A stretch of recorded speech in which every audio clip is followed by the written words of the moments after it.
that laugh? See how he's been practicing? See, I didn't laugh. He's been thinking about this all week. What's the first thing I can say?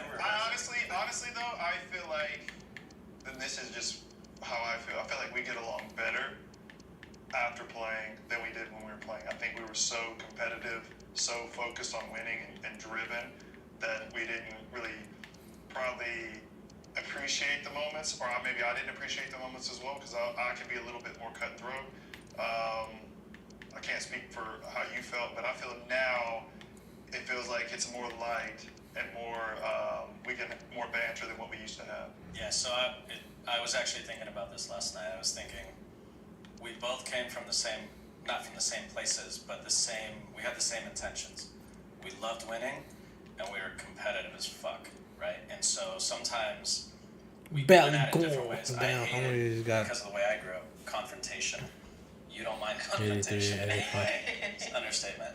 So at times, we probably did decent. this. Harold on the belly. And I remember there were times where you guys know this. It's not where even like fast. Eddie Johnson was like your boy, right? And you guys were fine. And then all of a sudden something would happen and y'all just fucking hated each other. And you'd be like, fuck you, Eddie, fuck you. And then 3 minutes later, you guys would be like, what's up? You know, like... The dysfunctional family. Yeah, but you had the ability to like... You almost needed that kind of edge. And I wanted the opposite. I wanted like everyone to be happy and together. But in different ways, we achieved the same thing. Wait, the fuck? Ah, no manches. It was nice to spend time away from the competitive vibe, kind of get to know each other better, and I think in the end we're a lot more similar than we are different. So. Shit. I don't know. I remember after Qatar, we were at that fucking waste, man. Like Oh no, I did get him. Fuck yeah, I love this. Yeah. I thought I didn't get the Ollie Watkins. Shoot, es que tiene un vergo de tiempo que no juego. You're there for like 3 or 4 days, and so if there's people you play with together, you know them a lot better, but you come into camp, you're there 3 days, like you're on a mission to just do what you need to do, and then you leave. So you don't spend any real time together necessarily, and so you don't get to know people sometimes. So it's been nice to actually just spend time with you guys too, just to spend time and get to know people. Where did you feel there was a moment when I had the most confrontation between you two? No, I think there was probably jealousy on both sides, because he was doing things I couldn't do.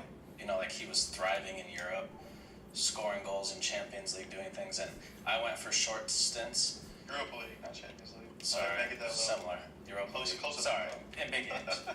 And I never had the ability to do that, and so I was like, fuck, I wish I could have done that.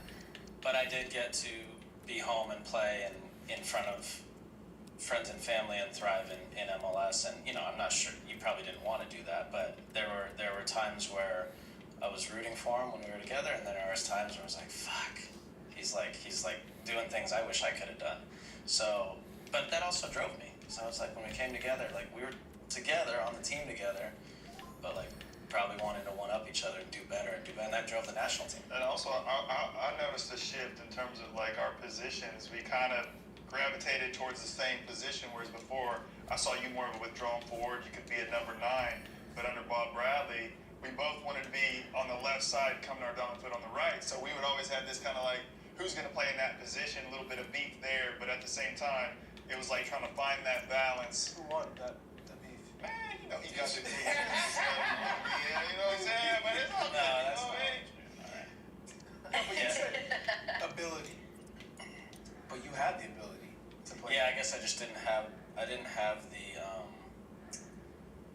the ability to like stick it out in the hard times the way it So used is that to. mentality? Yeah, in some ways, but I was also, if I had really put myself to it and put my mind to it, I could have done it. Right? Did you not consider Everton a successful period? I did, but I didn't stay long, right? Like, it grinded for a long time. I went through all the ups and downs that I didn't want to deal with. I always wanted to be playing. I didn't want to go through the periods where I wasn't playing. And that was like a softness on my part. But I loved what I was achieving in LA and with the national team at home. But he had the ability to just deal with all that. And I don't know, I mean, it's probably more just the way you grew up and how you were like hardened over the years. I didn't have anyone tell me early on, say, hey man, sometimes you're not going to play. Just fucking deal with it, you know? So I would go, and when I wasn't playing, I was like, what am I doing here?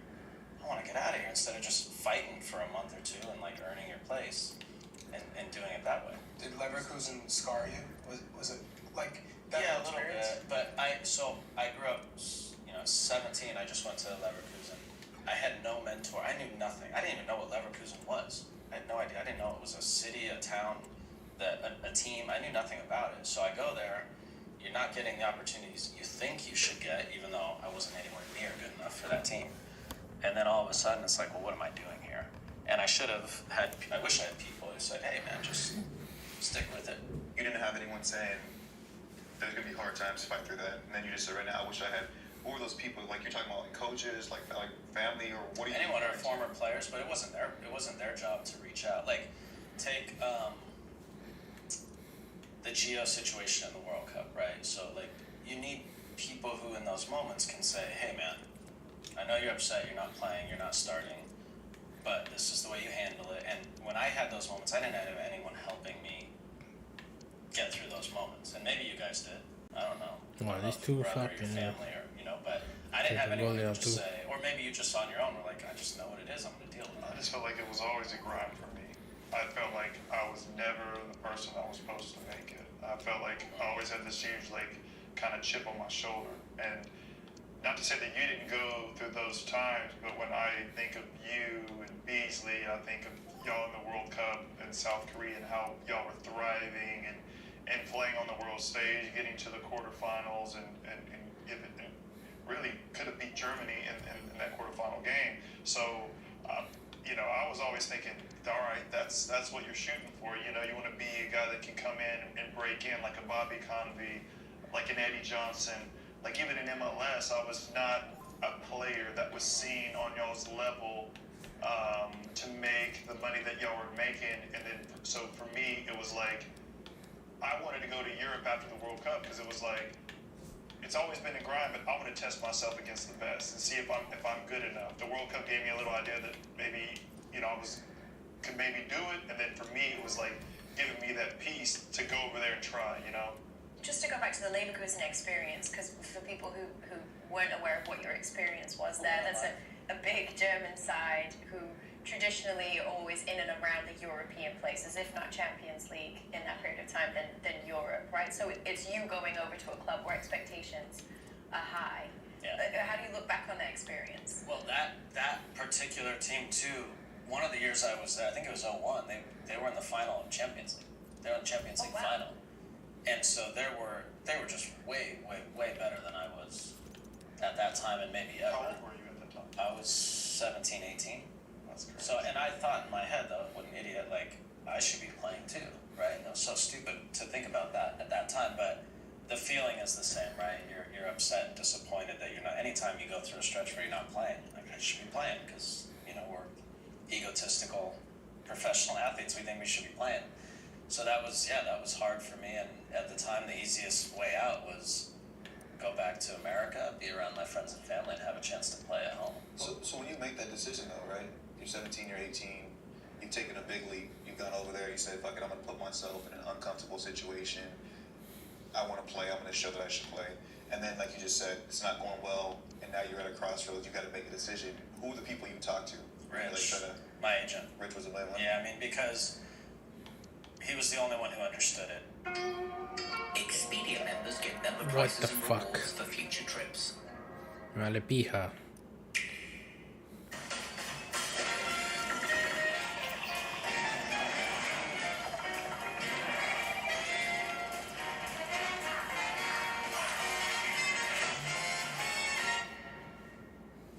In any way. There was nobody else I could speak to. My parents didn't understand what was going on. So Rich, many, many times, sort of talked me off the ledge. Like, just give it a few more weeks, just keep working hard, keep training, things will happen. And I just reached a point, and he could feel it too, where I said, I can't do this. I'm here to play at a high level. I'm not here to just practice every day. You don't strike me as somebody who struggles to cope with pressure, though. That's not how you come across, certainly like the version of you that I've gotten to know through doing broadcasting with you. Do you look back at that time and wish you could have handled it differently? Yeah. It's weird to say I'm so happy the way it all turned out. My life, like, I believe the world's happening the way it's supposed to. I really, truly believe that.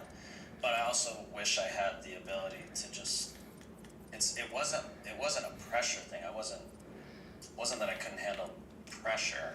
It was that I was miserable there. It was, dark and cold most days. I would go to training for an hour and a half, which I enjoyed for the most part, and then I'd go sit at home and do nothing all day for 20 other hours of the day. And so do you think it was the transition to Germany that made it all that much Probably. harder? Different Yeah, culture, probably. language, all of that, whereas Probably. England felt like an easier transition? No question. And in England, I had Tim there. Tim Howard was there. So like that and that locker room, the team, the language, all that welcome made it from the much Spanish easier. capital.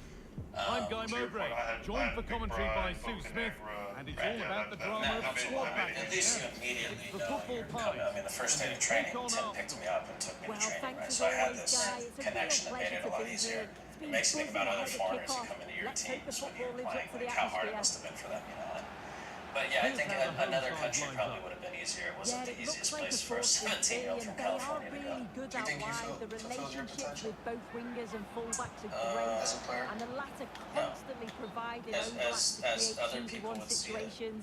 Both have got good why- delivery, why- so why- it's just why- about why- why'd you say that? No. anything. I could have been a better. I could have played. I just Yeah, think this that shit, they what the all Shot by fuck? the goalkeeper. Oh my gosh. against Brazil. And just seeing you operate, Humble brag right there. Right.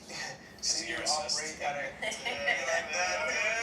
I didn't say it. That was not my assist, but I knew he was gonna- I know you Well, only scored one fantastic goal. opportunity, Talk but you about have that. Who assisted on that goal?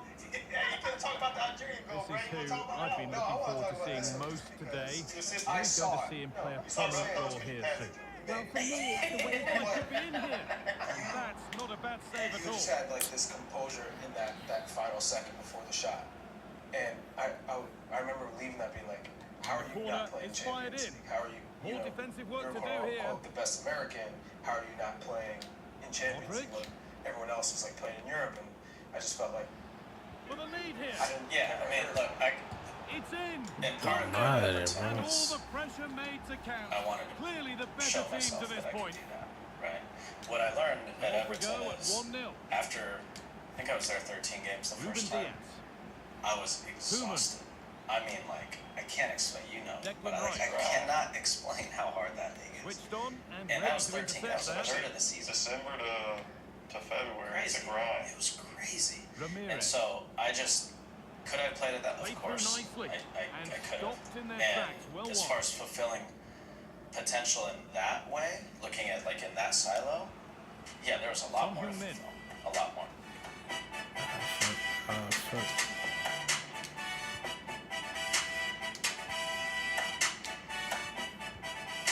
That will be a throw in now. You use the word soft, which I think you were using Right. to kind of be, to be humble in some way and kind of give Clint his props for how he did perform in Wagner. Europe. But is that ever a way you would look at like American players now in Europe? Would you say if you don't make it over there, you're soft? It's a mentality thing. Who? I don't think you would, but that seems to be how you speak about yourself. Yeah, I think when I say Who? soft, I mean not having. I have to give myself some credit. I mean, I spent 2 years there Right. as a teenager, which is a lot. This is looking Right? good. Now It's what not like comes after next? a week I was like, I'm out of here. That's a lovely But it's a cut different inside. mentality. At that time, playing in And MLS that's been was ruled as easy offside. from a pressure. Nobody cared if you had a bad game. Nobody cared. And in being in Declan Europe, Rice. like I remember being at Leverkusen, and I remember I'll never forget this. I played with the reserve team, so we played a reserve team game in the big stadium for whatever Now it needs reason, a and there were good ball probably a in. few thousand people there. I remember making a There bad are. pass The and hearing, goalkeeper just more hearing than ready people for go, it. ugh, right? And like, yeah, it's just a bad pass. I mean, I was trying, and then I remember I'll never forget like that feeling of like, oh wow, this is way more serious. Like this actually means something to these people, which is good. You want that, but at the time I wasn't Here it ready for comes. that. Wasn't. A body in the When you way. were making like those decisions, like was your position with the national team, like in 17, 18 years, going through that period of like slowly climbing the ranks, getting into the national pool and all that kind of stuff. But like, was that on your mind as well? Yeah. Because you've done so well. Like you just said, like Yeah. Charlie said, you just won Golden Ball. So like, from a U.S. standpoint, we're like, this is the next guy. A Like, really he's- good I was on interception the to take verge the ball. of like breaking in to get called into camp. Yeah. But I do remember Rich telling me that Torreira. when he would have conversations with Bruce, Sven he would Yahoo. say, I need to be playing. Yeah. I need to be playing somewhere else. I'm not going to get a chance. It's going to be hard for them to bring an 18-year-old anyway into camps. But if you're not playing at all, it's almost impossible. And so that also was part of it for sure.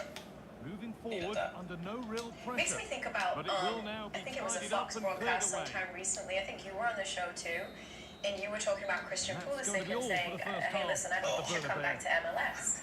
I don't think he should have signed for AC Milan, a team that reached the semifinals of the Champions League last Let me season, clarify right? that. I didn't say I don't think he should sign for. I just thought playing in MLS is a good option for him, especially ahead of the World Cup. Why, if you look back at your time in Europe and think, man, I wish I could have had that, why would you want that? Well, actually, that's why. Because I don't think this will happen. I think, and he's shown already that he's doing very well there. But as you guys know, there are periods you go through where you might not be playing. Right? If he's in MLS, he's going to play every minute for the next however long he decides to. Unless, he gets injured. And the play breaks At down. AC Milan in the winter, they might sign another player that they think is better than him.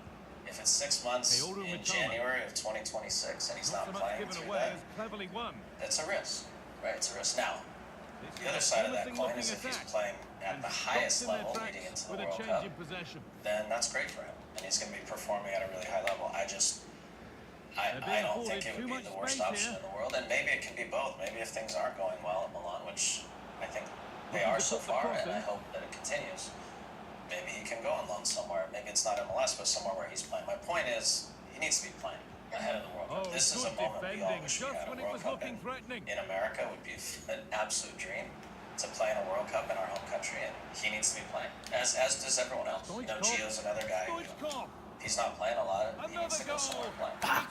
My opinion. Stay Stay fit, yeah. But you got to play too. If you're not playing ahead of the World Cup, you're not going to give yourself the best chance to succeed. I remember I was like, when you first said that to me, Play on in is the the first referee's meeting, I was call. like, this man wants to lost his damn mind. Like, you let me.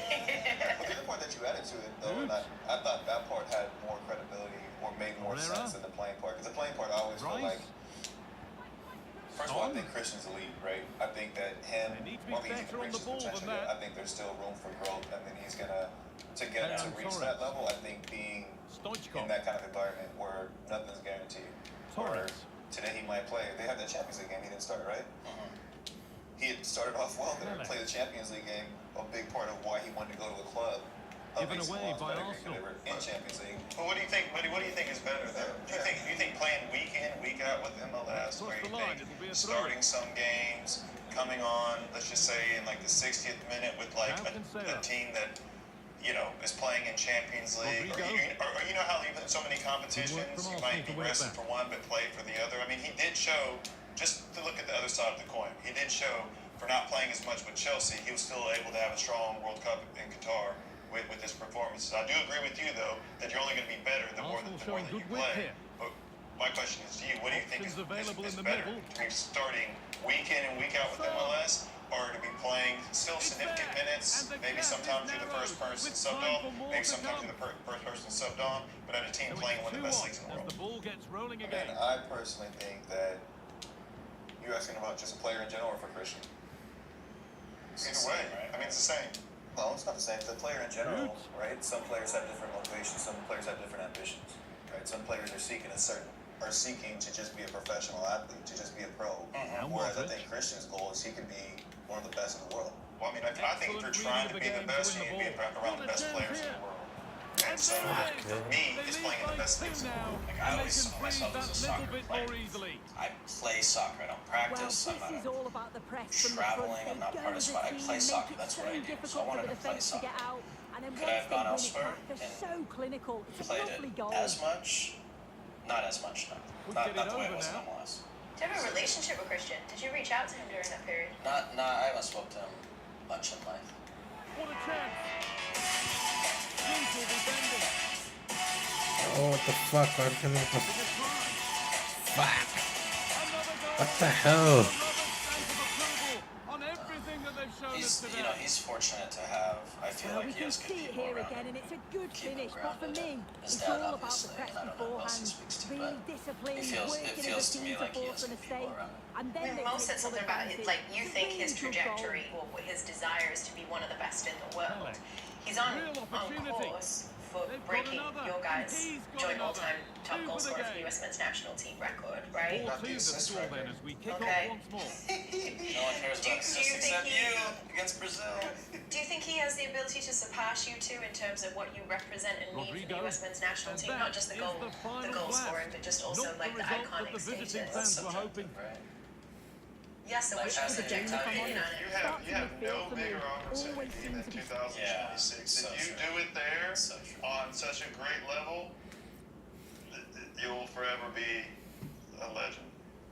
Even though you've already done a lot, but if you do it on home soil in front of everybody when they're watching, to take it to another level here in the States. What does there's that no mean though, bigger- take it to another level? Do you have to They get past round of 16? Do you have to get to quarterfinal Sure, semis? you have to What- get into the knockout rounds, but like get further than what Landon and Beasley did in terms of the quarterfinals. Get to a semifinal, get to a final.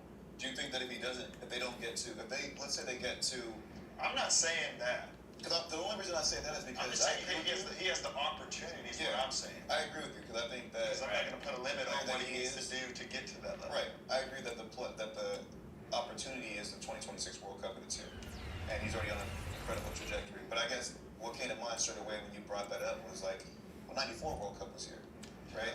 And then right after '94 World Cup, so many of those guys, their status is elevated. When I think of the players that have the most prominence, the players that are still kind of the faces and have relevancy and are kind of like spoken in a elite status, it's in my mind, it's you two, it's Bees, it's Tim Howard, and maybe Claudio, right? And so my point of that is like, is it just that he has to have a good World Cup and that World Cup and that's going to just suddenly have him surpass you guys, or is there more that needs to happen for that to become a reality? We're talking about like I said, it's a subjective question, right? So it's people's opinion. But to Deuce's point, a World Cup at home, there are going to be hundreds of millions of people in our country paying attention, right? Maybe not watching every match, but knowing what's going on. That's never happened before, and so it's the opportunity is like 5 to 10 times bigger than anything any of us ever experienced. Just the opportunity. So if he does it there, he's going to be. If he has an iconic goal in the tournament, or the team does really well, yeah, he's going to surpass everything we did. Thierry Henry said that he would take your generation, US men's national team, over the current generation. Like the Why heart, did he say that? Yeah. the heart that this team had. Do you agree with that? Yeah. I can't. I'm not in the camp all the time, so I can't speak to it. But you kind of immediately said, yeah. You nodded, agree. Well, it's more of a generational question, right? And we had to fight for everything we got. I mean, Like our home games were not home games. right. You know what I mean? But they're not now. They're more so. No, they're they're much more more so so than now. what we had. Really? It's For pretty- sure, more so than what we. My first game with the national team was in the LA Coliseum against Mexico, and there were 65,000 people there. 64,000 at least were Mexicans. I mean, it was like scary. I mean, you have to be so strategic on how you put these games for World Cup qualifying at home to have a pro-American crowd. And it was even worse when we played. But I even mean like It's gotten just better. growing up, right? Like in Fontana and Nacogdoches. Where'd you grow up? Manchester, New Hampshire. Manchester, New Hampshire. I just drove through there. In Redlands, where I grew, it was different, and the time was different because no one cared about soccer, and there was just a different feeling, and you had to really fight. And I think about the generation before. I'm a little bit older, like before ours. Those guys, it was even worse. I mean, they got paid like a few $100 a game to play. It was their livelihood. If they didn't make the national team, they didn't eat, right? And so like there's something about that you can't like put a price tag on, and it translates to this hunger and desire for success and to be the best that we were talking about at the very beginning. And I don't know that all these kids have that all the time. I don't care what anyone says. That adds like a level of success that you can't quantify. Are you ready to improve your future? Earn an AACSB accredited online MBA from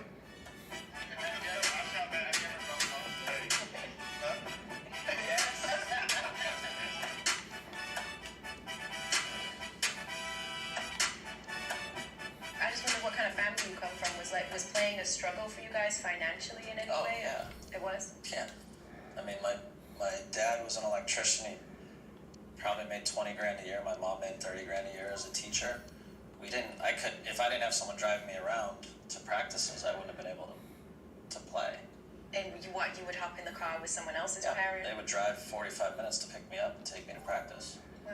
So but there's a level of struggle that's healthy, because when you get in big moments, big games, you're like, this is fucking easy compared to eating hot dogs and scrounging for food every day. So that struggle helps you a lot. It does. When you get in the big moments, it helps. Red Hill Park? Red Hill Park. You know it, Mo. I never knew. I felt like you were always guarded in a way. Like, you didn't let people in. And, yeah, like, I didn't really know you. Like, there's some people you get a little sense of, like, I knew how Mo operated, where he came from, and certain teammates, but it always felt like you had, like, this bubble around you, aura. And I don't know. You think that was, like, my doing? Like, I put that up?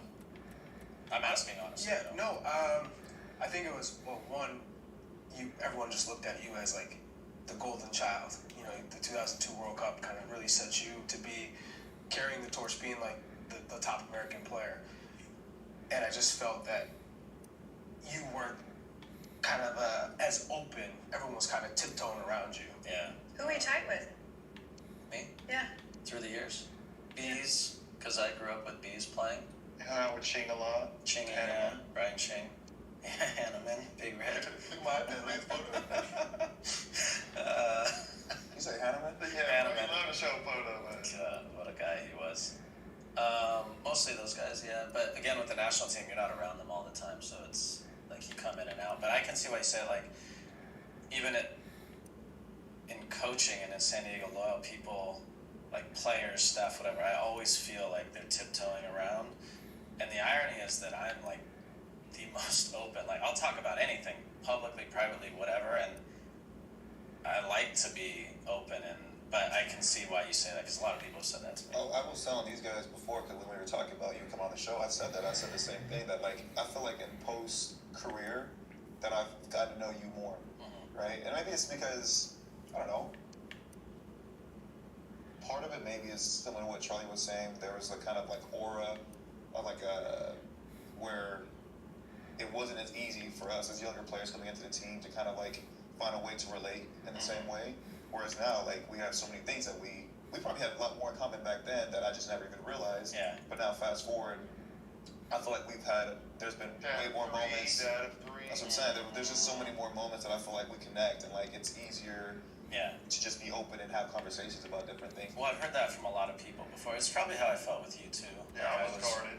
You were very guarded, Yeah. and so it was hard for me to connect in that way. But also, the similarity probably with us is that I was so driven, Mo, to succeed.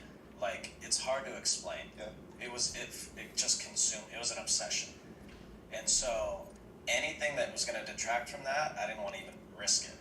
So if you were helping that, it was almost like almost narcissistic in a way. Like, I needed everyone to help me because I wanted to succeed. Not personally, but like early in my career personally, later in my career, I just wanted to win everything. And so I wanted, and if that's probably what it was. It's like, you guys would be like, let's go out and have a beer. And I'd be like, fuck that, I'm going to go home and drink water and get ready for training tomorrow, which is... And a warm welcome. Our venue for this game is the Emirates Stadium in North London. I'm Derek Ray, and my commentary partner here on the gantry is the former Arsenal and West Ham player, Stuart Robson. And everyone here on tenterhooks, you'd have to say, with good reason, it's Arsenal up against the Green Destroyers. We all went out to the underground, Bees in Chicago. He's got it all set up. So we're at the table. Drake's in the club. J.R. Smith, he's playing for the Bulls in the club. And we're all kind of situated in the corner. And, like, it was probably 2 in the morning, I want to say. Like, things are really bumping. Well, the winners will I be turn seen. around. Chuck Daisy was out and about. Yes, I turn around. And it felt like this parted. Well, that would And have I been a just great see start to the Landon game. like But this. that's a bad miss. Stand up to it. he was vibing. And I was like, oh, okay. And that's when I was like, oh, yeah, happen once in a while. Yeah, you do mix it up. Yeah. No? Oh, stop it.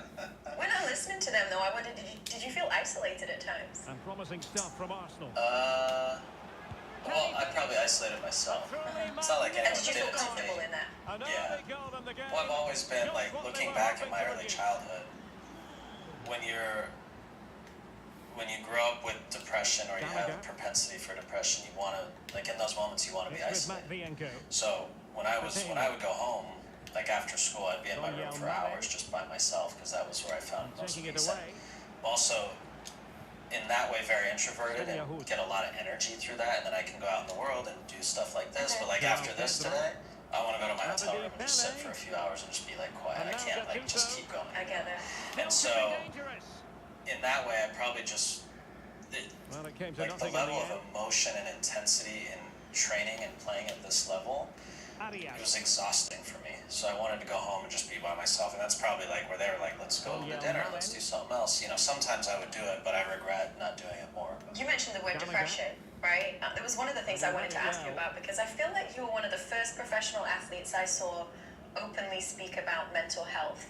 Like now it can be a trend to speak about mental health now. People don't feel the same level of shame attached to that, but I feel like when you first spoke out about that, that was a while back and it felt a little different to me. Did you feel like you were breaking a barrier at that point? Did you feel that there was a kind of a level of shame attached around the subject and this is something I want to break out of somehow? It wasn't conscious or intentional. I had gone through so much therapy, and I was so well proud, but also just at peace with it. That when someone would ask me a question that would trigger that, or I would just speak about it. It wasn't like I was like, this is the time I will go speak about it and bring it out. I just felt at peace with it, and I could speak about it for the first time, and that's actually really relieving because for so long I didn't know what this feeling was. I didn't know how to identify it, and it's not like I wasn't going through every day just in full, but there were moments every few weeks or once a month where I would feel this and I go, what is that? I couldn't figure it out. And so feeling it and knowing what it was, identifying it helped me a lot. And then I just felt like, why not talk? Who cares? How old were you when you started therapy? Svenja Hood. 25. Joao Pedro. And in the right position. Was there, if this is too personal, say so, but was there a point like it's not too personal, Kate. that made you feel like, hey, I need help here?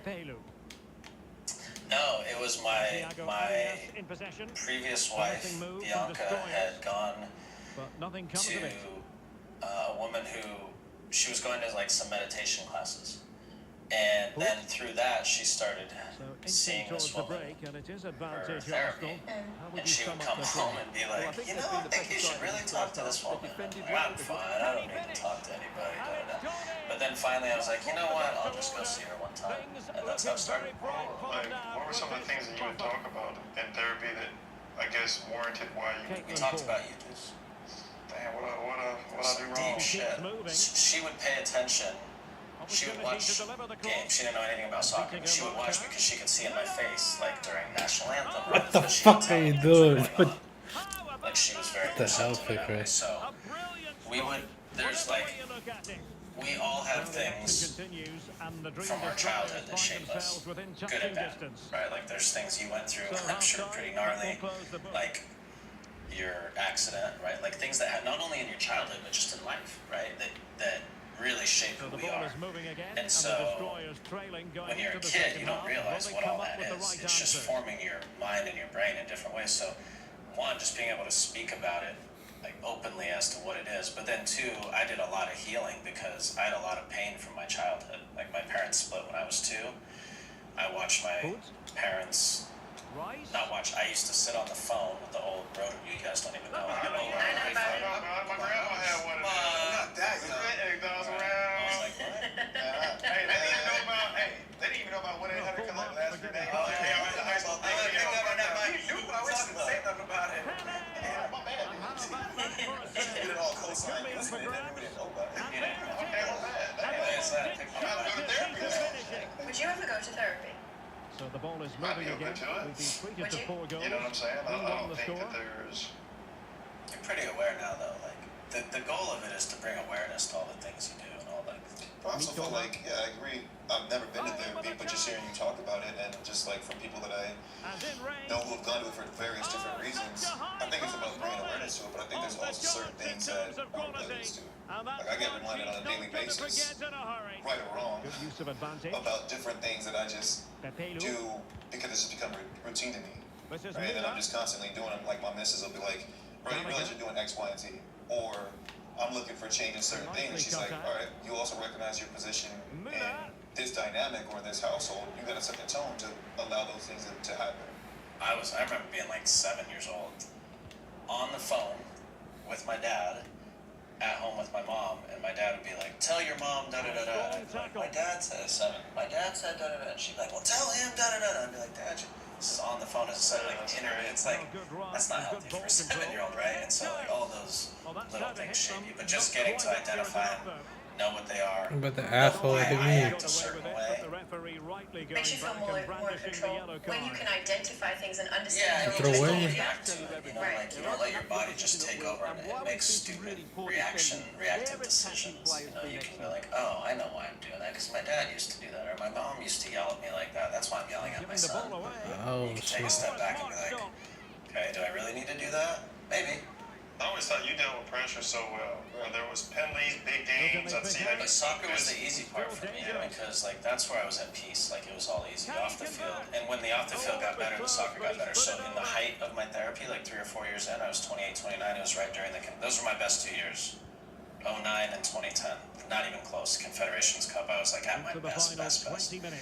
And that was when I was like really shedding a lot of all this old shit in my life and like coming to terms with it, being at peace with it. So during that time, I was just free. It was the first time I truly felt free. I'm like getting goosebumps. Like I felt free in my life, just to like just be okay with who I am, and then it showed on the field because I was just at peace. Wow. You know. You mentioned, I think you were kind of like half joking, but I said I remember talking about Euclid in therapy.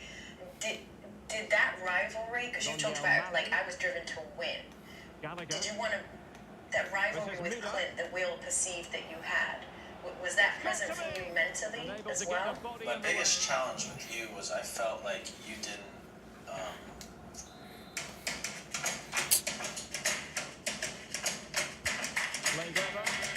What the fuck, saca esa mierda. Don't give a fuck about your Christmas hills. Oh my gosh. Who the hell put that bullshit in my stadium? And I think subconsciously I was competing with you, but at the time, it's not like I wasn't competing for goals or whatever. I was just competing like I want to be the best, and I knew you wanted to be the best, and it made us the best, and it made our team the best. But my favorite. I don't know if you remember this, but we both had to leave Gold Cup to go to did you go to someone's wedding? I remember that. I remember that somewhere. Basically, my sister was having a wedding. Yeah. I had said before the tournament to Bob. Bob was always like, just be transparent with me. That's what I respect about Bob Bradley. Like, he was who he was. As long as you're real with him, he's gonna be real with you. I said, look, Bob, if I don't go to the Gold Cup, I understand, but my sister's having a wedding. I've missed all the things in her life, doing everything for me. So I understand if you don't want to take me, but during this time, I need to go to my sister's wedding.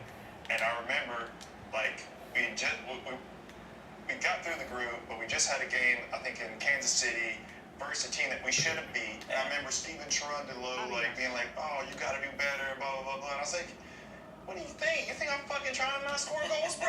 Like, I want to score as many goals as I fucking can, dude. Like, get the fuck out of my face, bro. You know what I mean? And then it was like, Texting the Marcus salute. Evans started talking shit to me, and I was like, bro, Marcus, you need to sit the fuck down, bro. You trying to be everybody's friend? Don't give a fuck about you right now. You know? I was like, maybe I was wrong. I should have sucked you, Clint. I was like, so you sucked me? What the fuck are you talking about, man? I had your back the whole damn time with everything, man. Like, you know what I'm saying? The next thing I know, we end up going away. We come back. We beat Jamaica. Go to the final. We win. Yeah, so we left. I think we left separately because we had to go separate. And then somehow we ended up on the same plane back together. Do you remember that? I think we came back on a plane together. I don't know. Did you fly into Nacogdoches? Because I flew straight out of Nacogdoches.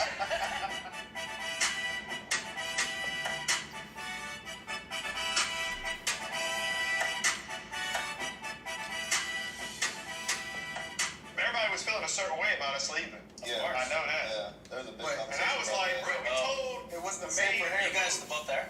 I was there for that. But he was Were probably. you mad about? Were you guys mad about? It was a big conversation. You both were gone at the same Well, the time. weather And, forecasters promised us an agreeable day for Wait, can football, somebody explain to and me, why that's did you exactly leave? what we I'm got. trying to figure out. I My don't name is remember. Derek Ray, and The interesting sitting next part to me was here I in was the commentary I was gantry playing. I is the remember former this. I was Arsenal playing and really West Ham poorly at the United time. I midfield wasn't playing man, well, Stuart like in Robson. general. And with the atmosphere And so, really building up nicely, I remember we Bob should be saying in to for me, a terrific contest. You can It's go, the kickers but when you come versus back, Arsenal. you know, And there's a it's decent opening chance up. you're not going to start. In it goes. And I actually at that time I would normally I would have Goal of the game. like fought him to start, but I was like, you know what, And the I'm not kickers playing well get and the I'm game leaving. Like I kind of get it. disappointed to But I have do remember conceded. coming Can we back, come up with a and quick because we reply both now? left, it was the first time I felt like we were kind of connected in a weird way. I think I hit a shot cross and you scored. Like Oh on yeah, the back yeah, post. that was semi-final game. That was a different game. That was a semi game. That was But against I Panama. remember, like, that was against Panama. That was the And I first time. celebrated with you on that. And I honestly, it was the first time I remember That's the like, first time we celebrated together. like really celebrating. Because I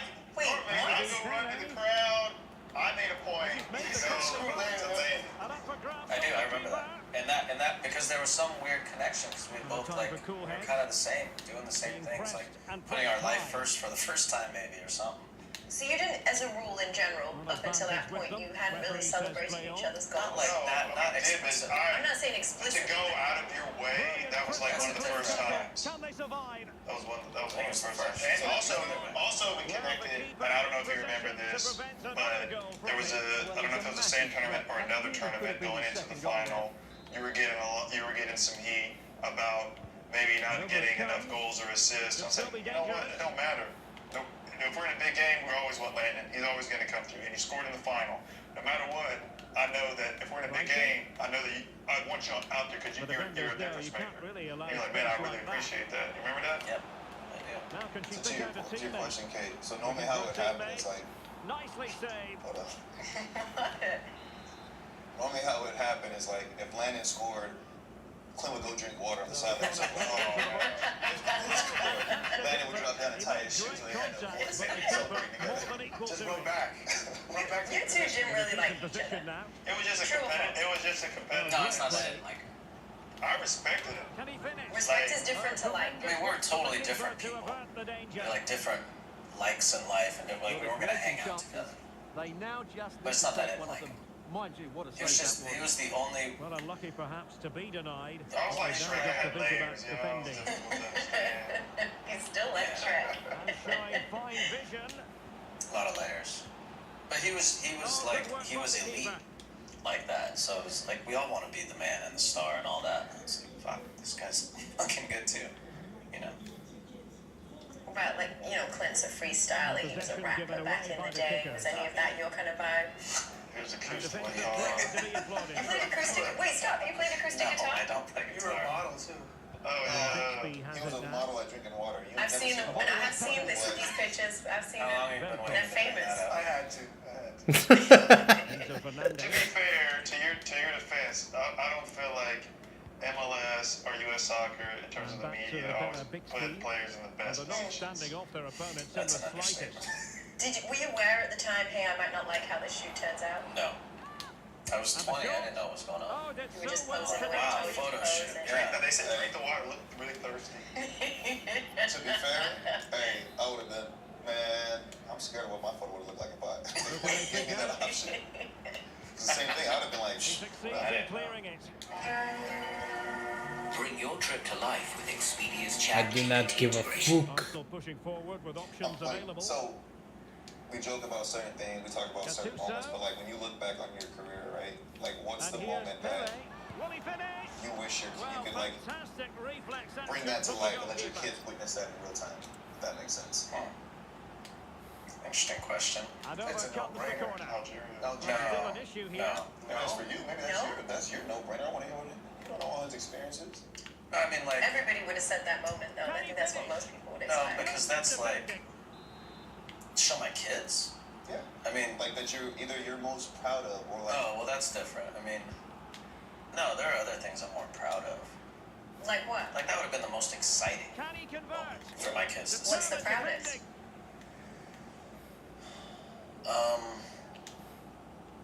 Jeez. Velkov. I mean, my Know their final roles game as they apply the pressure. with the Galaxy or the And national very team. nicely positioned to win it back. Because of the reception that you got Yeah, from the because you don't fans. always feel that or get that in that same way. It's almost like, in a weird way, like witnessing your funeral in some ways, because it's the end of what you're doing, you know, and so you don't get to feel that, and that's a really special. Was that the MLS Cup? Was your final game? Yeah.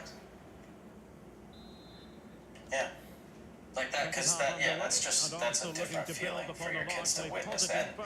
Your kids could see that and see what you meant to people, to that many people. That's special, you know. Here's my biggest thing to the league.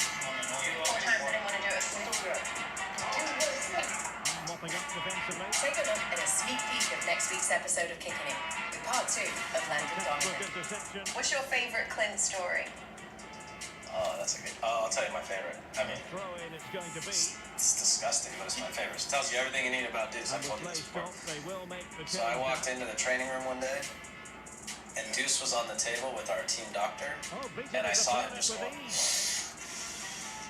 What? I'm like, what the hell's going on here? I watched the doctor pull off his toenail, his big toe, literally bit by bit. Pulled out. He had like gotten hit on his head, was bleeding. And I watched him rip off for like 20 minutes, rip off his toenail. And I was like, God, what kind of like numbing cream did you give him? He goes, no, didn't give me, he didn't want anything. I was like, are you fucking kidding me? I watched him rip off his whole toenail. I was like, God damn. Why would you be offered numbing cream and say no? Because he didn't need it. Some people just feel different. Corner to Arsenal. What can they do with this one? Thank you for watching. If you liked this episode, Time for a change then. What the fuck is going on, man?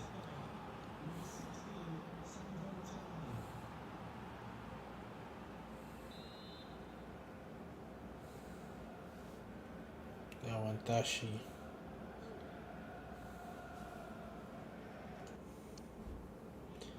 The Bundes.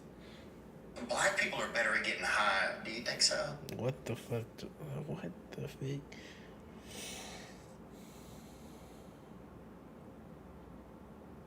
Yeah, I be better now. Not around.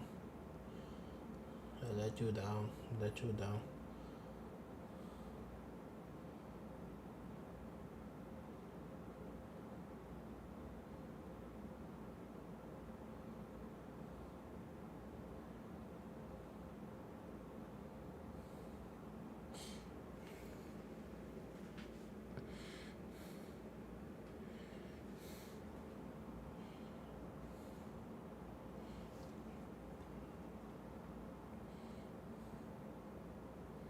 Puta, no porques.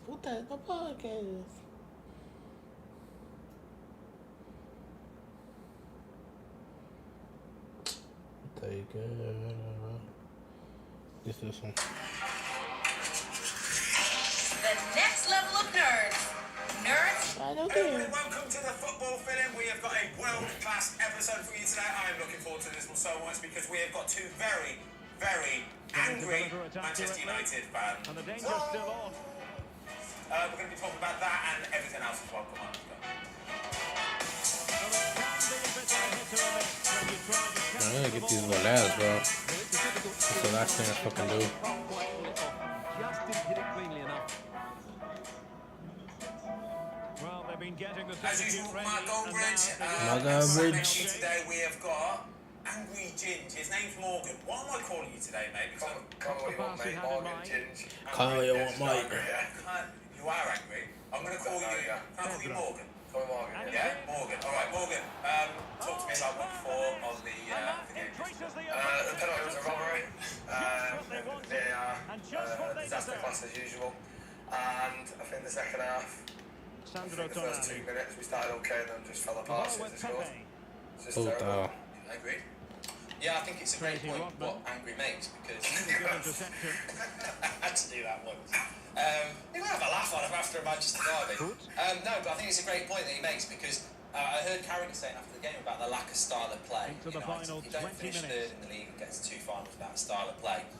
United going into that Man City game were number 1 in the league, getting the ball back up high up the pitch. Bruno wins the ball high up, gives it to McTominay. He's got a ball into Rashford to get him 1-1 and he just runs towards the goal and has a tame shot and you think, Well, he's certainly not alone. We've won the ball high again. genuine just don't know what to do with the ball in the final No third, so I goal. agree with It that. was But then The flag was the raised. penalty. I mean, what did you Finish think? it well, Is that, but I think everybody for me, knew he was that's offside there.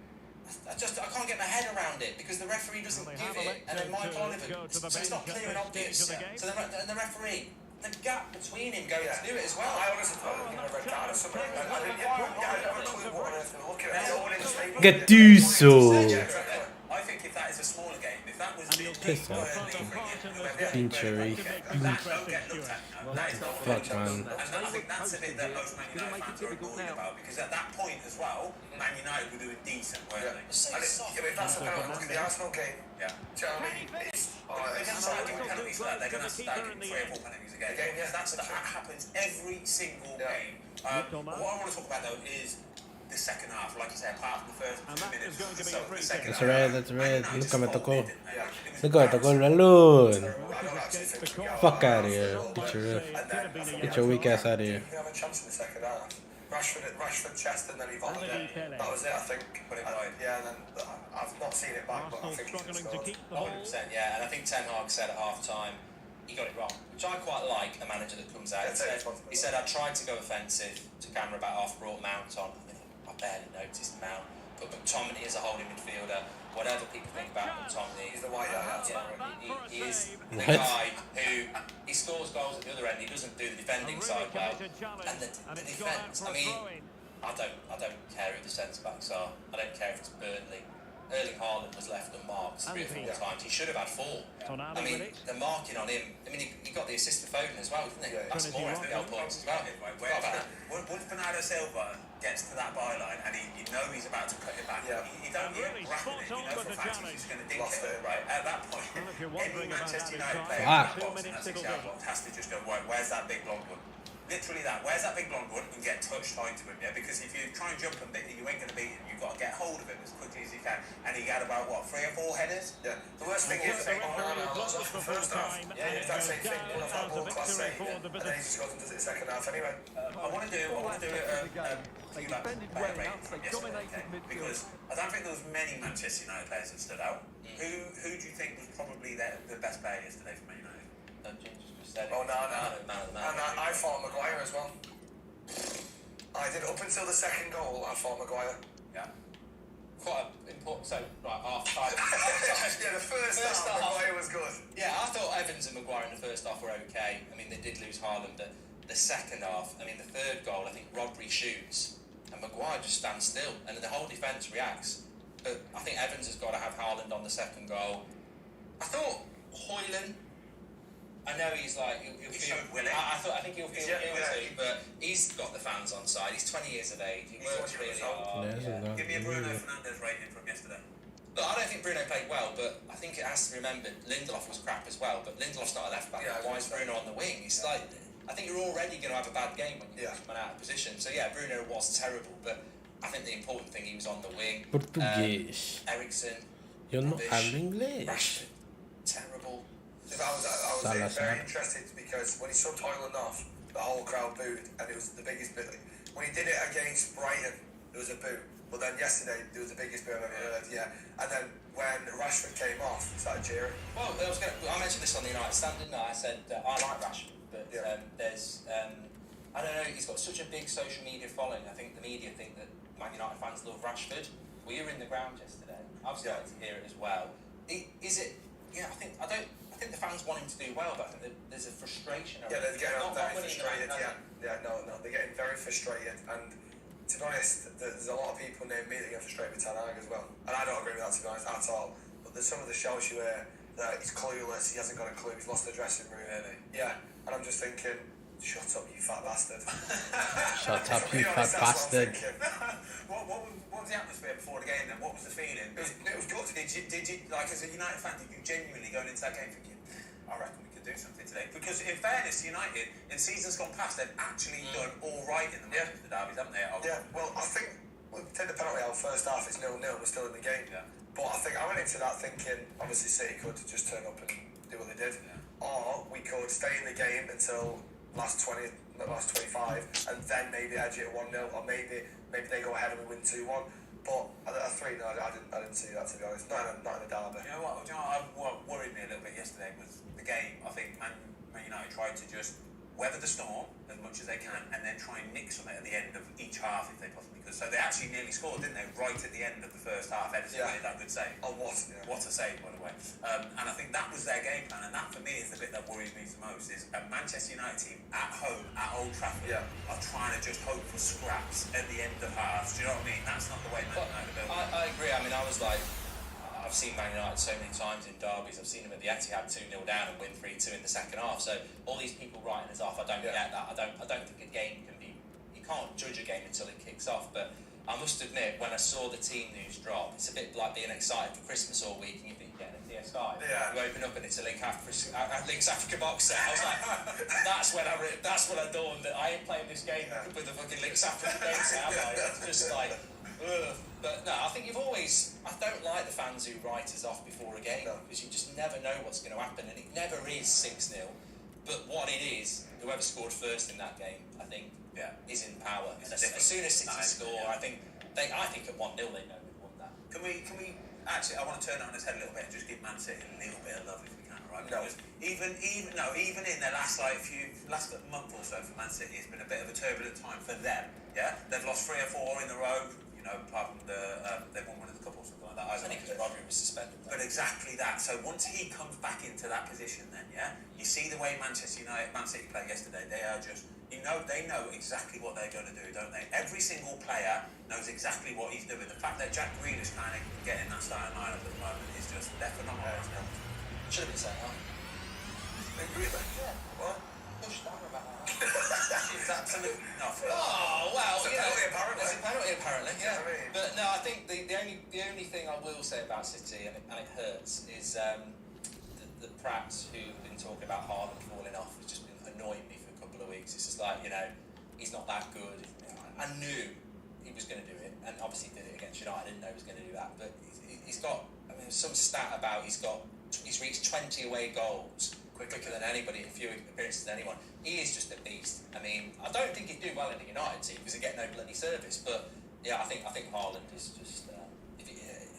You need good defenders to play against him, and yesterday we just didn't have The beauty of what Haaland's got is he's got a Manchester City team around him who know exactly the way that the team play. So you can stick Haaland in there, but he ain't going to have the service because you ain't going to have wingers that like to get the ball into him and stick it on his head. Basically, you got people like Bernardo Silva who just work effortlessly, tirelessly.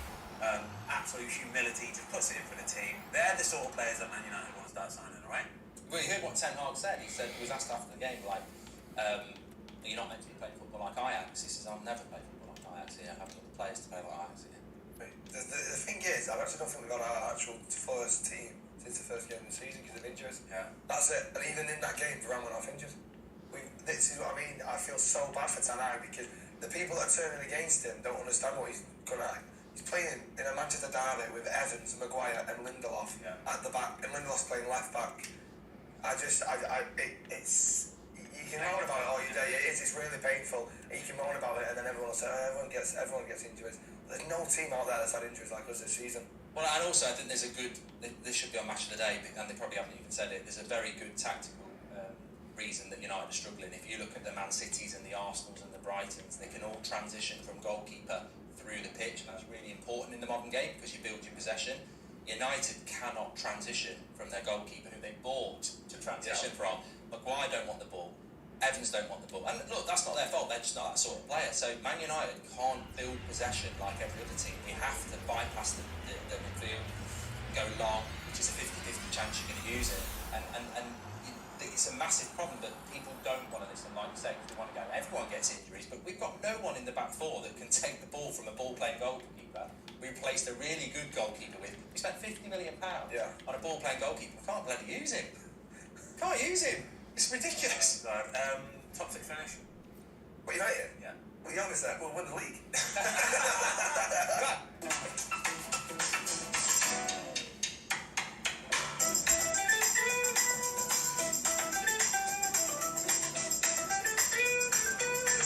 For a minute there, I was thinking, oh, this is positive. No, I think we'll get top 6. You think so? Yeah. No. I wouldn't write top 6 off yet, simply because really Liverpool, Arsenal, Man City, there is still 3 spots there, and it's Villa, Spurs, Brighton. United could still get top 6. Who is it? Top 5 get Champions League this year? Yeah. I think we'll get a 5th. To be honest. I think things will improve. Yeah, that's what I mean. Yeah, 100%. Well, Sean's meant to be back this month as well, isn't he? Yeah, Wamsack. Best left back in the world. Need Martinez back. Should have bought a centre back in the summer. I feel for you, I do. Arsenal, let's talk about Arsenal, right? Let's talk about a team that are winning and popping and scoring goals and having a nice time. If anybody had any here in their fantasy Premier League team this weekend, by the way, you are a scumbag and you will lose in the long run because you do not know what you're doing. But hat-trick for him, we're happy for him, aren't we? No, I am happy for him, and I'm actually going into the penalty to go into the Sheffield United. They've given it in just to boost his confidence a bit. And surely that's why they've done it, haven't they, right? Yeah. Just giving the penalty Vieira. Just go right. Oh yeah. They did it with Havertz the other week. They did do it with Havertz, didn't they? That's a team that is. They're a charity. Yeah, but it's a team who probably is embarrassing. It's nice that though. But they rested Odegaard for this. I mean, Sheffield United, with all due respect, I wouldn't sack the manager because they are just crap. Yeah. They're not. It's not going to change, is it? You're rubbish. It's not like get a new manager and we'll climb the league. I mean, for Arteta, this is what being a big club's like. United used to do this. You play a team like Sheffield United at home, you put Ben Foster in goal. Horrible man. Have a look at this for a stat, by the way. Sheffield United have conceded the most goals, 29, and have the joint worst goal difference of -22 of any side after 10 games in Premier League history. Surely they can't go and break that record of least Premier League points, can they? No, I think, was it 8 with Derby? Derby, there was 2, Derby and somebody else, I think, maybe. Yeah. I think it's embarrassing if you don't get 25 points. And I don't. They ain't going to get 25 points. No. Absolutely no chance. No. Are they on now 0? No, they're on 1, I think. 1? Yeah. Played 10, drew 1, lost 9. The trouble is, whoever they play, I can't think of a team I'd go, they're going to win. I think next week they're at home to Wolves. The only one they've got a chance is probably Luton. Yeah. Or Burnley, because Burnley is struggling. Burnley, yeah, they're the only team really realistically. Arsenal though, doing really, really well. Game next week, massive game, Newcastle. Do you think Arsenal can sort of keep this going? Because it would be interesting if they could, to be fair, because we want to see a 3-horse race, don't we, really? Yeah. Because we know that 1 or 2 teams maybe might drop off. So we want to see your Man City, we want to see your Tottenham, we want to see your Arsenal up there, don't we? I think they did it last year, didn't they? But they just battled early end because of the pressure. So they can, of course, they can do it again. But if they can see it out again, I think that's another thing. I don't think they're as balanced as they were last year. That's my only thing. I think they need to. This Havertz thing I find weird. Yeah, and I still think they need. I think if they could, I mean, they're not gonna have a Haaland, but I think they had even if they had like an Ollie Watkins or an Ivan Toney, I just think they need another striker because I know Nketiah's done well there, but I've seen him in the bigger games and he's probably Sheffield United. Yeah. I think that Toney would be a world-class signing for us, by the way. A world-class. I think the January transfer window will be interesting for everybody because I think even the Villas and the Brightons and the Newcastles, if you get that right, it might be for the rest. All right, I want to talk about Wolves. Newcastle, it was a Saturday night game. There's a few little things in this that I wasn't quite happy with because the commentator went in on the goalie in particular, right? So, Morgan. I've not seen this goal. So, as a goalkeeper, right, I want to give my perspective on this a little bit because the commentator, I think it was Don Goodman, Luke? Yeah, there's one thing I know commentators know a thing about goalkeeping. Damn right. They're absolutely clueless. You are damn right. That's exactly right. So this is where we go then, okay? And so the first goal, Callum Wilson scored, but the ball into the box and Jose Sar's come out to take it, right? Oh yeah, I have seen it. Mantle of bodies in front of him, okay? And the commentator said, I can't believe what is he doing? It's awful goalkeeping. He's just dropped it. That was run of the mill. He should have just caught it. It's a simple. It's not simple. No chance on this earth, right? For any goalkeeper, as soon as the ball comes into the box and you're looking at it and you're going to take it, and there's a load of bodies there, the second you jump off the floor, right, your balance can just get open like that. It takes a nudge and you're over. Exactly that. That's all it takes, all right, man? And the second he's off there, he's about to catch it, and he gets hit by not only Langstaff? Yeah. Langstaff plays in Notts County, don't they? We'll call it Langstaff. Is that the one you saved the penalty from? No, it's not, actually. No. I thought it was like an SS. Ted Evans. Was it? Yeah. The one? No, is it Ted Evans? No. Scott. Scott. It wasn't it was one of the best moments of your career. You need to find out who that is. I don't care who. If that was me, I'd know that Notts County player, and every minute of every day I'd be going, I'd be bantering. Scott. Anyway, where was I? What were you talking about there? He jumps to catch the ball. Yeah, he jumps to catch the ball. So, the second he does that and he gets the contact from the players, all bets are off, yeah? Nothing is run-of-the-mill about that. Nothing is just easy to do, right? So the commentator goes... It's a foul then, isn't it? No, what's right? Foul. I don't know if it is a foul. This is you see him given. You see him. Oh, yeah. It annoys when goalkeepers are so protected. Does it? Yeah. Need this protection. No, I know, but it's like when I've seen Dyer get them, I'm thinking he's got away with one there. He got away with one. Yeah. And it just annoys me because I know it's not a foul. They just need to do better to get away with it. Yeah. You said you wanted the goalkeepers a bit more looked after and stuff like that. Now you're saying that you want. No. If it's a mistake, it's a mistake. I think the two looked after. So anyway, I think what he needs to do in that situation is basically just punch him. Yeah. Come out there, boom, punch. And then do you know what you can do once you punched it as well? You can just fall down with your elbow and your fist and everything like that. You know, just scrape it down her butts a little bit. I'm sorry. I'm so sorry. You're right, man. I'll help you up like that. Anyway, this was a good game. This was, to be fair. Right? Oh, I just want to ask you actually. Last week, Chelsea Arsenal. You know when Sanchez comes out and clatters Jesus? Yes. Penalty or not?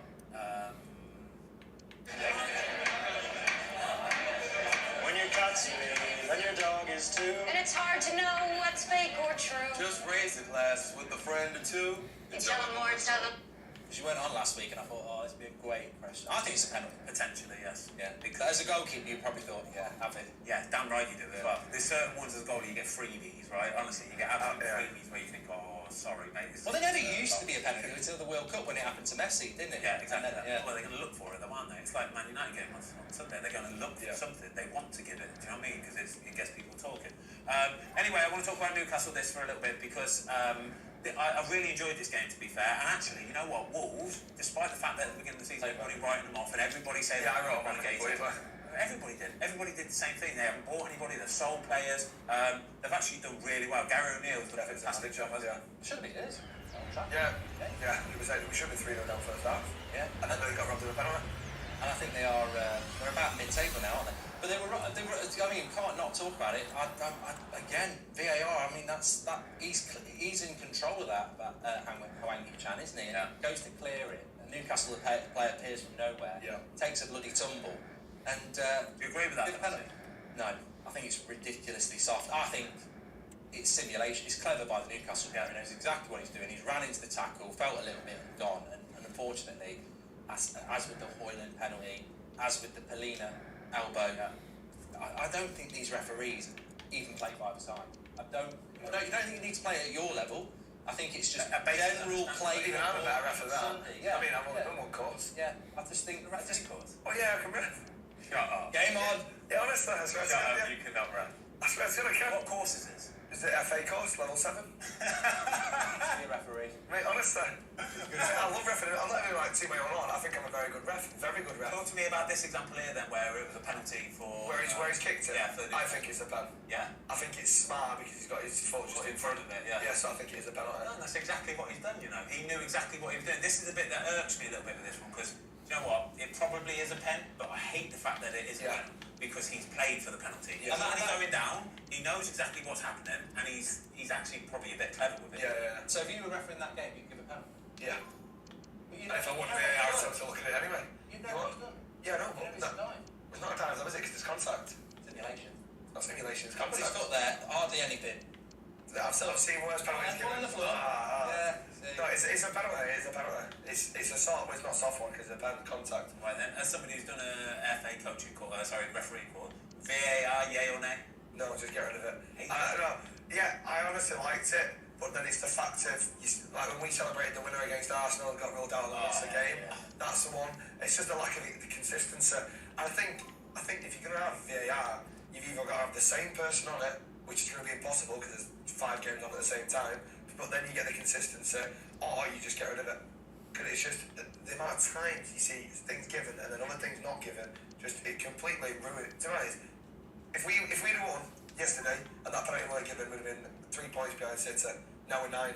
Yeah. That is a massive difference. And it just ruins it. It ruins it. I don't go back to that Garnacho offside against Arsenal, which was like, thinking out. Yeah. I don't trust it. That took them less than a minute.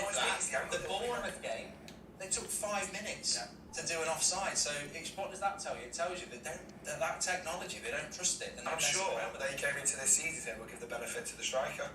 But where's the benefit? Benefitless is United. All over the shop, mate. I do. I hate it. Everybody I talk to hates it. Every player despises it. Just wants to have gotten rid of. But unfortunately, powers that be will always keep it because they pay too much money for it. Chelsea. Did anybody see this one come in on Saturday? Because I think I thought it was struggle. Yeah. I thought they'd win, but I thought it was struggle. Yeah. Well, over the shop, aren't they? Well, Brentford, I'm glad they won because they deserved to beat us and they lost it in stoppage time. So I'm glad that they held on against Chelsea because obviously they didn't deserve to beat us.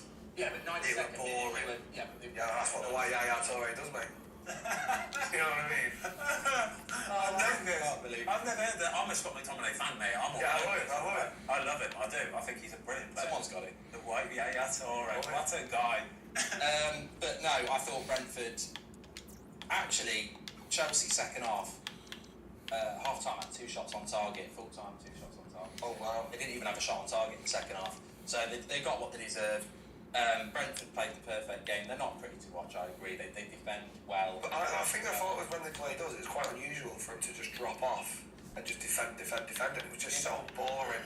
They deserved to lose. That was not a good watch. It wasn't much better at Stamford Bridge. They do give up possession to counter well, but they counter really well. I mean, they could have won. What was it? 2-0. They could have won 3 or 4-0.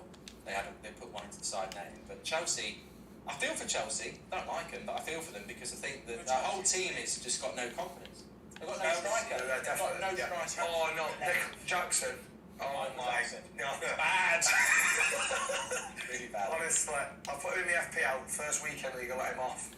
Missed a few sitters. Second weekend league. That's 2 now. 1 more year out. One chance, mate. Yeah. Mate, he has took the piss out of me. Honestly, I swear to God. The amount of goal, he could be top goal scorer of the league. Honestly, he could. He can't finish his dinner. You know that XG? Have you seen that XG stat going around that Chelsea apparently should be scoring 5 or 6 goals every single game, by the way. Yeah. And that's because he's missing every single one of those. But do you know what's killed us as well is Pochettino early in the season. Do you remember this when he came out and he did an interview and he said, he says, I honestly think that this Jackson kid is going to be one of the best strikers in history, in Premier League history. He said this about him, so everybody went, well, he must be incredible then. Yeah. And I put him in my fantasy Premier League off the back of that as well, expecting massive things, and he just keeps doing the same thing. But the only people who knew who he was before he was signed is people like yourself who probably play Ultimate Team. No, I never.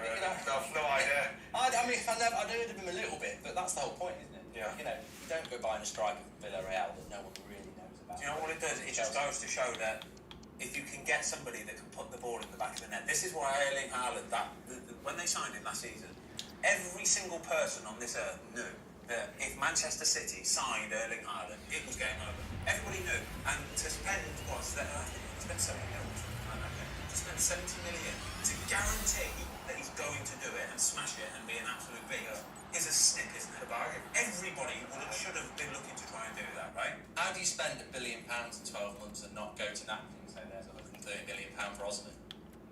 Makes no sense. Scary. Makes no sense. And they're not going to solve that problem until at least Christmas. So Chelsea, you know, you said Chelsea, you asked us if Man United are going to get top 6. I tell you, Chelsea ain't going to get top 6. No chance. Chelsea, at this moment in time, 11th on 12 points, so off the top 6. They're 5 points off the top 6. Wow, they're 11 points off. He's overrated, Poch. Tell you, overrated. Poch? Yeah. Not that far. He's a good manager, but people put him up with like Pep and Klopp. He's not that then. No, he's not that level, yeah. He was my manager in soccer, and I really liked him, right? That's the thing. Everyone really likes him. The media love him. Oh, Poch. Yeah. Poch, love you, Poch. Right, we've got a Argentinian Pardew. Shush. I put him in the same basket as Pardew. I just did. He talks sense on TalkSport. Right, anyway, it's the One Question Go segment of the week. By the way, everybody, we are making some football videos later, by the way. We're leaving here. We're going to go to our local football pitch at Racing Club Warwick, and we are going to be making some absolutely banging football videos. You bought your football boots, yeah? Yeah. Like I texted you, bought your shooting boots as well.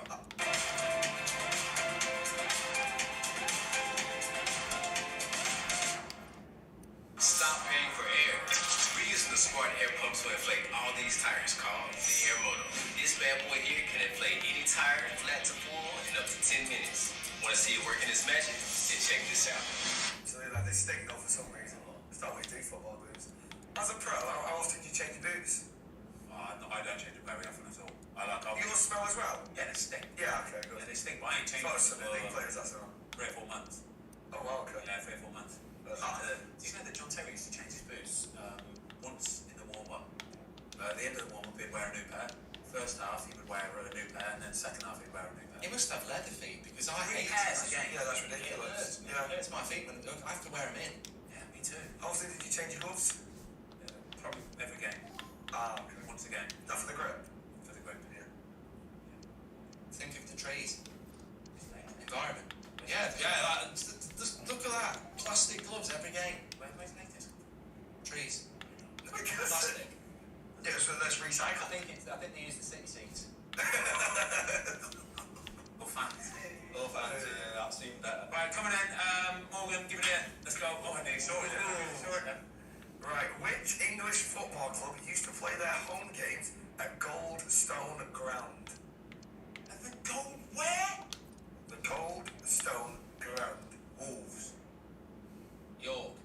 Incorrect. It was demolished in 1997, and it was Brighton. I'm so glad I got that question, because I had an inkling. Yeah. Brighton fans will be going, I know that. They're not from Leeds. I remember I played... Do you remember when they were building the... It used to be called the Windy, yeah? Now it's called the Amex, right? That was what it was, yeah?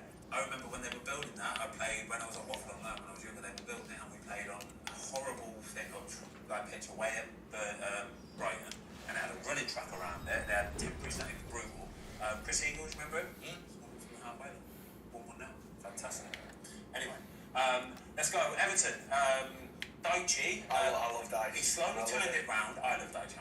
I actually don't think Everton played bad this season. No, that XG thing again. Yeah. Mate, I XG, then City 2 weeks ago. Exactly that. Yeah. They just need to fall on the back of it. So this doesn't surprise really, to be fair, because this is a big result. You know, West Ham, decent team. I saw it coming. Just saying. Go on. If I had an Akron and Everton won. Do you put Akron on? Yeah, of course I do. Do you know what I mean? But no, seriously, I saw it coming. I just thought the Dice game to win. Yeah, I mean, look, they're going to get a 12-point deduction, aren't they? Are they really though? Yeah. They're getting 12 points, we'll see again. Exactly. Everton fans don't like me because I said last week that I agree with the points deduction, but I do agree with it. If you've cheated, you should get so give City put them in the National League. Yeah, but that's what I mean. It's all about the severity of the cheating. If you break the rules, you should get points deducted. People get very tribal about it. I like Everton. I want Everton to stay up. I think they'd stay up with a 12-point gap. You've only got to get 13 and you'll finish above Sheffield United, so you'll be fine. But if you've broken the rules, you have to get a points deduction. We want teeth from FFP, and if Everton are the fall guys of that, tough.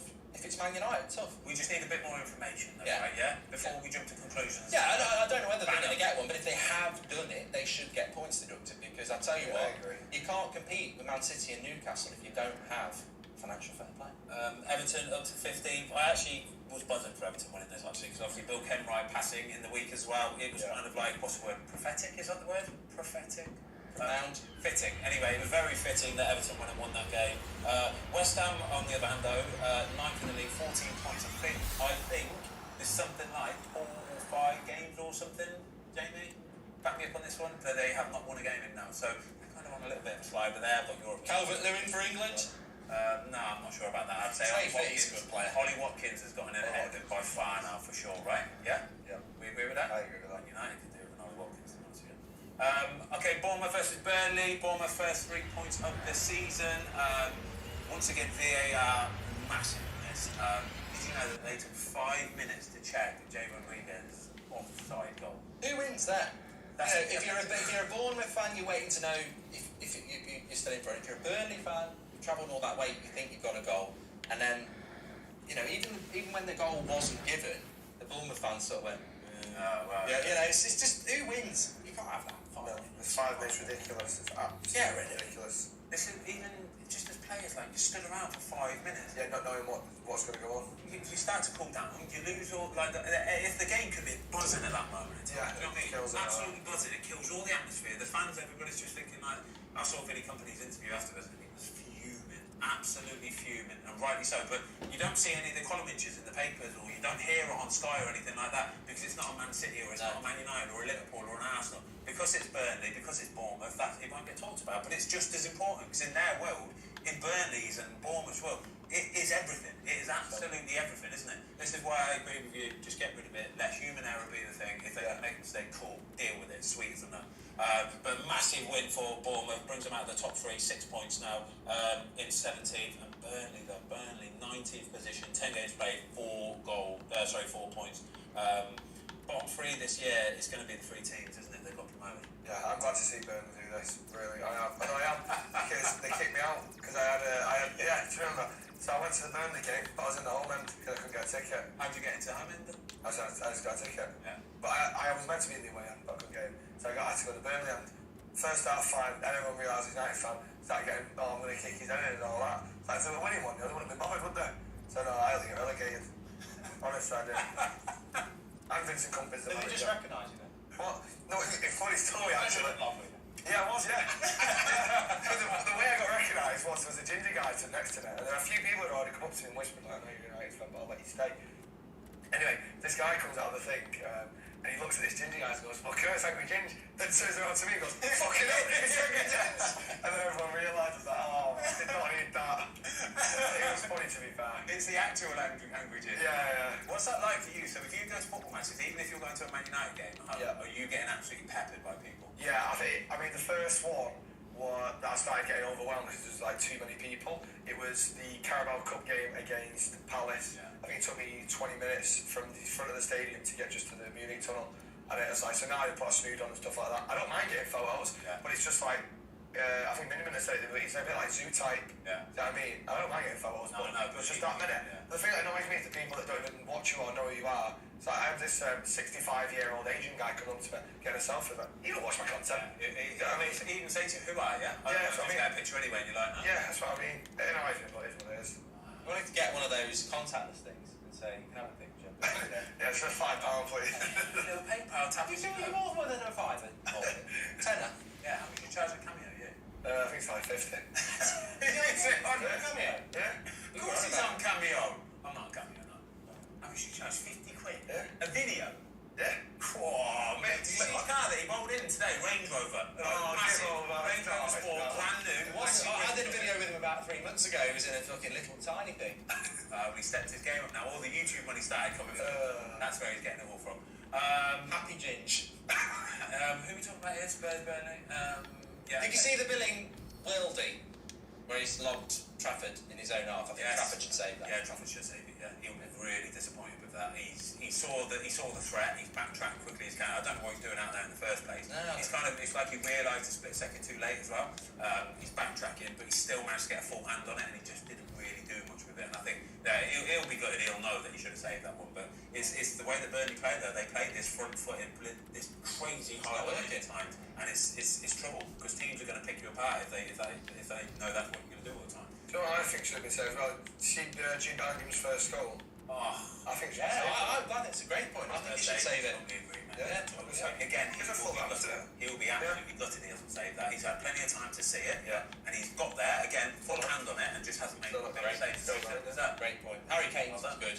Oh, Harry Kane's was lovely. Harry Kane's the best striker in the world. That pure strike, how pure of a strike is that? Something I do, something league. We'll see later. We'll see. Yeah. Striking like that then, yeah. Quickly then, Spurs, my boys here, top of the league. I don't know if you watched this game, Friday night, Crystal Palace. It was a good game, this was, to be fair. Spurs just dominated. I thought it was quite harsh actually, because they played on the Monday as well, didn't they? And then banged straight away on Friday. That's what happens when you don't get Europe. But, do you know what? Either way, they came, they did it again, they won the game. That shows a good team that are able to keep doing that. But yeah, top of the league, Spurs. Can they maintain this? I think you nailed it there because I think that Palace had a good chance at 0-0 just before, and then they go up the other end, Spurs, and score. And I thought to myself at that point, the thing that Spurs have somehow found, but I don't know how Ange has done it, is they've just got Spurs away to Palace is not an easy game. No, it's not an easy game at all.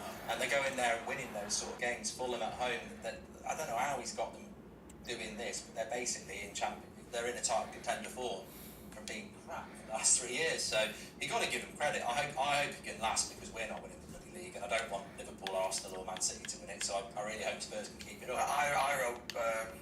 How do you pronounce his name? Ange. Yeah, I wrote that one. Yeah, and I wrote him off as well. I thought he'd be terrible. I I said they wouldn't get top 8. Yeah, I said coming from Celtic, got nothing about him. I obviously don't want Celtic. Yeah, I thought no, I thought it would be terrible.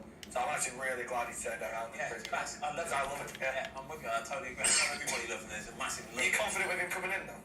I'm not necessarily a Tottenham fan, you know this. Yeah, I know. I was a Tottenham fan as a kid, don't get me wrong, and I like to jump on the bandwagon now and then, it's absolutely fine. But yeah, to be fair, I know Joe Hart, and he was obviously at Southampton with him very well, and he loved him. We did a podcast with him, and in the podcast he's talking about him, buzzing off him, saying how good manager, don't give a shit who they're playing, they just do the same thing, relentless, gets us working, high tempo, all that kind of stuff. And I think he's just been a breath of fresh air for the Premier League. Yeah. Really do. Because every game they play, and you'll see this in a few weeks' time when they play Man City and they're playing the big boys, the biggest of big boys. He'll still play the same way. Yep. And Man City will have to, at some point, go, shit, we're going to have to be careful here, you know? And that's the bit I love about it most, is that they're all on the same page, they know what they're doing. And even talking back to the game, the Crystal Palace game, Palace did have a chance, yeah? But this is the difference, right? When you've got a Palace player having that good chance, or you have a Son or a Maddison having that good chance, the reason why they're good players and some of the best players in their position is because they put the ball on the back of the net. And it's not luck, it's not fluke. They earn the big bucks because they're the big boys and they do it. Apart from some of the Man United players, they just earn big bucks. They don't do anything really. But I like Spurs. I think they're going to be up there, and I want to see them keep it going as long as they possibly can, because I want a 3-horse race for the rest of the season. Probably 4, won't it? It's Liverpool. I don't know about Liverpool. I just think they're a little bit milky. Actually, they're only 3 points off top as well now. To be fair, Liverpool. Yeah. I know. Liverpool are fourth, 3 points off Tottenham. You've got really winnable games. City second. I'll tell you what, that's a sneaky league, that, you know. I thought they were absolutely miles off it. They're not at all, are they? Well, there's a breakaway, and there's 4 points separate the top 5, and then I think it's 5 points from 5th to 6th. Yeah, that's it. So Tottenham top 26, Arsenal second 24, Man City third 24, Liverpool fourth 23, Villa 5th 22. Villa. Wow. And 17 to Brighton, isn't it? Damn. Right, just quickly, we'll just talk about, we've got a quiz in a minute, by the way. I can't wait for this quiz today, it's going to be world class. Let's just quickly touch on some of the other games. Liverpool versus Nottingham Forest, 3-0. It was a comfortable win for them in the end, wasn't it? Standard. You know, Forest are a bit better than Sheffield United, but there's certain games where you know, we beat Forest. Yeah. And we give them a 2-0 lead. Yeah, that's true. So, yeah, it's standard for Liverpool. Yeah, it was, easy win for them, really. I've got to say the third goal, it's disgusting. It was disgusting from a goalkeeper's perspective. Ball over the top from Szoboszlai. Salah just, thank you very much, lads. Cheers. FPL points. Yeah, FPL points. Everybody has him in his team as well. I don't know why I don't put him in my team. Probably because he costs about 13.5 million quid. But anyway, easy win for Liverpool. Everybody knew that was going to happen.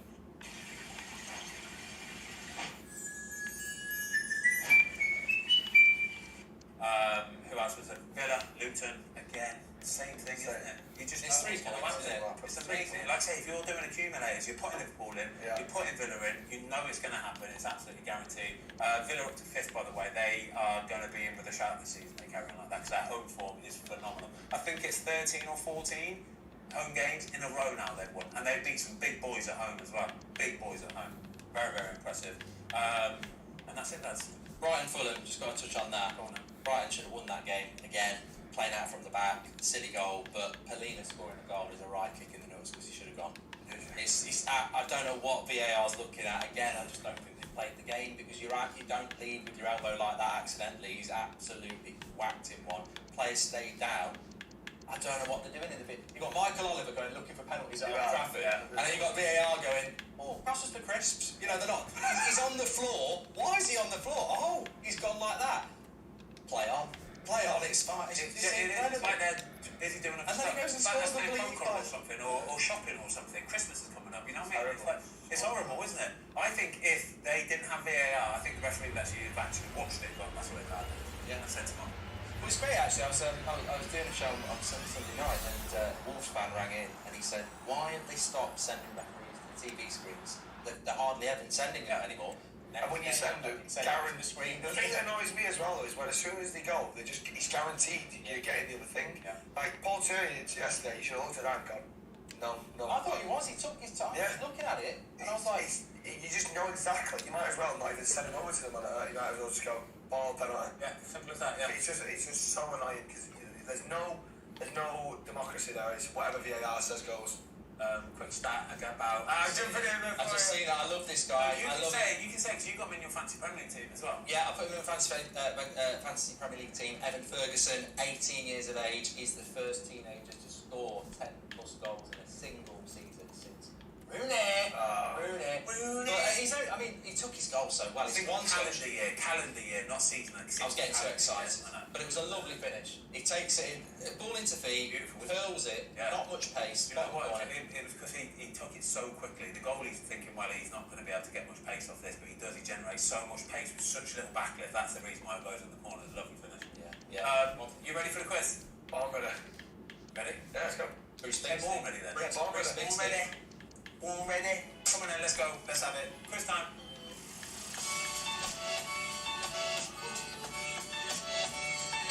All right, quiz time, everybody. 10 questions. Mark, you're currently winning, aren't you? Wax's got 3. I'm on 2. Watto, who's normally here. Watto is normally sat there. He's absolutely. I can tell he's absolutely brutal. You're filling in for Watto today. Let's go. Do you know the format of the quiz? On Soccer Saturday, who did Chris Kamara miss getting red carded during Portsmouth versus Blackburn? I don't know any Portsmouth players. This was back in the day. I'm on an hour summer. This was like Premier League Portsmouth. Oh, right, okay. Oh, the famous clip. Yeah. No idea. This is a tough question. I was going to say Glenn Johnson. No. Nico Crancher. No. Billy. Anthony. Oh, piss off. I didn't get that. The Belgian. I never heard of him. He was a champion legend back in the Who is day. he? I only know because I swear on my life. Vanden Borg. Anderlecht back in the day. Promise you. I'm sure that's a made name. Question 2. Can you name one of the 3 clubs who have lost the most championship playoff finals? Or lost in 3 times? Middlesbrough. No. Hull. No. I think I've got one actually. Can you repeat the question, please? Can you name one of the 3 clubs which have lost the championship playoff final the most, and they've lost it 3 times? 5. What? Where's 5 come from? Repeat the question. Where's 5 come from? And now he's elongating even more now. 3, 2. West Brom. Can I go Leeds? No, it wasn't Leeds, no. I know it, but I can't think who it is. I know, is it like, who lost to Watford? Playoff final. Backle. You know when Deeney scored? Who was that? That was Brighton, huh? Oh, it was Leicester, yeah. That was in the semi-final. It wasn't. So it's Derby County as one of them, Reading, Sheffield United. Reading was the one I was Tough question. somewhere. Good start, lads. No. Yeah. Career path question. Ben's good at these. I have played for Tottenham. Which Is this in order? In order. Right, okay. Dulwich Hamlet. Dulwich Hamlet, loan. IFK, Hasselholm, loan. QPR, permanent. Portsmouth, Aston Villa, Norwich City, loan. Southampton, Liverpool, Portsmouth, Spurs, Stoke, Burnley. Wow. Go again. Spurs, Dulwich Hamlet, loan. IFK, Hasselholm, loan. QPR, Portsmouth, Peter Crouch. Peter Crouch is the correct answer. Yes! Come on! I was going to say Peter Crouch. It can't be Peter Come Crouch. on! It's Peter It's Crouch. not on Spurs, do you know that? Yeah. That's why they can't go bad. No idea. I was thinking Glenn Johnson. I was going to say Glenn Johnson, actually. There we go, 1-0 mark. Try out. I'm happy about that. Question 4. In Derby's 2007 and 08 season, where they scored 11 points, they only won 1 game. Who was this against? Middlesbrough. No. What season was it? So 07, 08. I wasn't even watching football then, I was 6. I was playing Arnie in the back garden. Mine was a guess. I don't even know if it was in the championship then. Anyone? No, in the Prem. Right, okay. Yeah. That was the Prem where they got set the record for the worst point tally in. Right, I'm going to go with United. No. That'd be ridiculous. 5. Oh, shock, you say 5 as soon as they put their answers. What's so slow today? What's wrong with so you? slow today? Aston Villa. No. Newcastle United. 1-0. They lost. Only 1-0. This is like a bloody huge. Yeah. This good job. Why have you got all these questions? He's only like 70. Isn't it? I'm sorry, guys. I'm sorry. Question 5. Who is the only player to score 100 Premier League goals for 2 different clubs? Who is the only player to score 100 Premier League goals for 2 different clubs? Defoe. No. Bloody hell, this is a tough Yeah. Good question. I like this question, Good question. I think it was. but I don't know how far back you're going here. Was I alive? Born 2001. Yeah. No, you weren't alive. What the hell is this then? That's too much of a cheat. What did you say? Like. No, yeah. You were alive. You were alive. I was born 2001 as well. Yeah. Right, have I watched him play? These are, you can't give these bloody clues when I'm. Come on, I'm not showing them. No. 100 goals for 2 clubs. And I've seen him play. Count him down. Oh. Alan Shearer. Alan Shearer's the correct Thank you very much. Get in. Come on. You know what? I thought Shearer and I went. It was all in Newcastle. In Blackburn. Blackburn. Brilliant. Blackburn. Yes, It's actually quite a straightforward question. Yeah. Oh, start trying now, Ben. Well done, James. I've got 0 still. Yeah. We overthought that one. Yeah, massively. Yeah. Which company currently sponsors the EFL trophy? Carabao. No. What? The EFL trophy. That is the Carabao. Yeah. That's the league. Oh, can you rephrase What's the question? EFL trophy then? No, you've already answered it. You've already No, answered it. Papa John! It's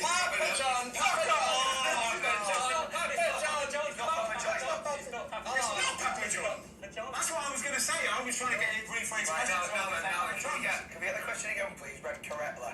Which company currently sponsors the EFL trophy? The EFL, can you... What is the What is EFL trophy? It's like, The lower league it's trophy. like the lower league trophy with all the other leagues. What used to be like, It was the Papa John's trophy. it was the Papa John. You know, like you get like League 2 teams and League 1 Yeah. teams playing it, and then they also get like the Well, it was Papa John, so just guess something that's similar to that. Papa John.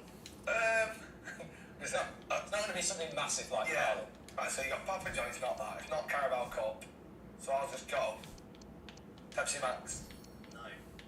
It's a trick question. No one. Sponsor. Oh, that's pathetic. Right, no, that's a bit of a joke. That's I think pathetic. you've done this for that one. You've just ruined it as well. Yeah. It's not a great song. I was going Papa John, Papa John, Papa John. I should get a point for that. I'm sorry, guys. Take that one off. You had a rotter there. Who's this aimed at? Bloody you and Luke. Sorry. Round the book. I thought these were quite good questions. Alright. Very hard. Question 7. Which English midfielder won 30 caps for his country and scored 7 goals, but his injury record earned him the nickname Darren Hampton. Never even heard. What's it easy to say? Never heard of Darren Hampton. I can't believe you're asking these questions. He played for England. Time 96, 98. Do you know what I mean? No, he was bad though. He was a great man. Sick now. I think we thought Watson was here this week. He's about 50. Yeah, he would have known that. Yeah. Which nation won the Euro 1992 despite not qualifying? Denmark. Denmark is the correct answer. Off the beach. Yugoslavia got disqualified and Denmark were replaced for the whole thing. Bushmichael, I know. Loudrock. I don't know. That's pretty cool. What? 9. What scores? 2-1-1. No, we're not. Daniel. No. Which Liverpool player won PFA Player of the Year in 2018-19 season? Mo Salah. No, not Salah. Well, he said it first, so I'm done. You are both done. You are both done. How do you Five. It's so easy. Liverpool players. Come on. It was only 3 years ago. 19 season. In the 18-19 season? Yeah. Liverpool player. Come on. Honestly, I'm struggling. Yeah, just relax, everybody. Oh, no, yeah. Fine. Just relax. Hey.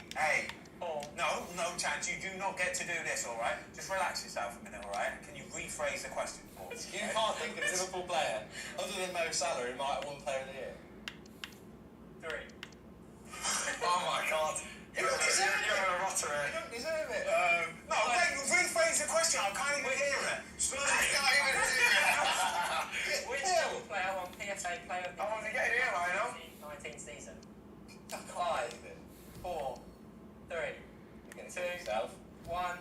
Oh man. Virgil van Dijk. Virgil van Dijk is the correct answer. Oh, you got that. You had a rotter there. You had a rotter. Oh, man. Oh, God. The next level of nerds. Nerds Gummy Clusters. A crunchy outside with a sweet gummy center. Nerds, shake things up. It is pressure, isn't it? It is. It's pressure. It's quite easy. So it's 2, 1. I said the other day in the podcast, right, I said that I think 3 years ago, Virgil van Dijk was maybe the best defender that ever lived for that, 2 years. For a 2-year stint. Yeah, I think for that 2-year stint, he may have been the best defender that ever lived for the performances. When he, what, 3 years ago? Yeah. And yet you've just been asked the question about who was the